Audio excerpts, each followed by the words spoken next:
Guys, ito nga pala yung PC ko. Dadalhin natin sa computer shop. Kailangan nating paayos.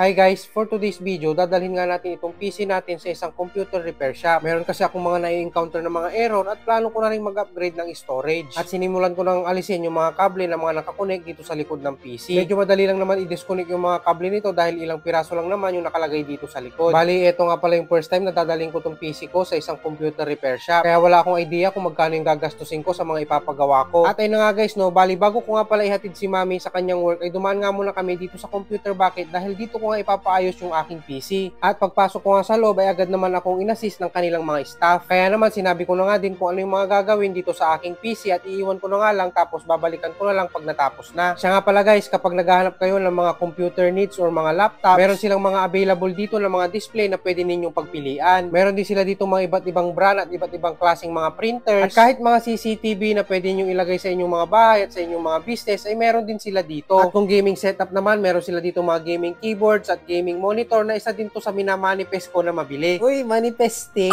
Siya nga pala guys, kung sakaling hindi pa kaya ang mag-cash, huwag kayong mag-alala dahil meron sila ditong installment basis through home credit. At ayun na nga guys, bali chinecheck na nga ni Brad Marlon yung aking PC. Hanapin nyo lang siya guys kung sakaling magpapaayos kayo or magpapagawa or meron kayong kailangan dito sa computer bucket. Habang nagrarun at chinecheck nga yung PC ko, ay pinagpili na nga ako dito ng casing dahil magre-recasing din tayo. O guys, magpapalit tayo ng casing dahil medyo prone talaga sa alikabok yung unang setup natin. Maganda siyang tignan, maangas, para siyang transformer pero talagang sobrang nahihirapan akong i-maintain dahil laging maalikabok doon sa kanyang loob. Siya nga pala guys, bago ko makalimutan, matatagpuan nyo nga pala itong computer bucket dito sa MacArthur Highway, Urdaneta City. Katapat lang nila yung Walgreen Pharma at malapit lang sila sa BDO. Halos katabi din nga pala nila yung Rosie. Kaya guys, try nyo pumasyal dito kung naghahanap kayo sa mga computer needs or kailangan nyo ng laptop or kahit sa mga CCTV. At ayun na nga guys, no, bali yan nga pala yung napili ko na casing na pinalit natin. Sobrang simple lang ng design niya pero para sa akin, maangas yung itsura niya. Testing na lang.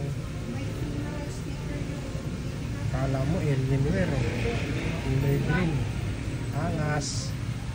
Ang mga ginawa nga pala dito sa PC ko guys ay nag-upgrade nga ako ng storage na 512GB. Tapos mayroong pinalitang battery dahil lagi ang nagbo-boot yung kanyang BIOS. At syempre nagpa-recasing na din tayo. Paano guys? Dito ko muna tatapusin yung video natin. Maraming salamat sa inyong panonood guys.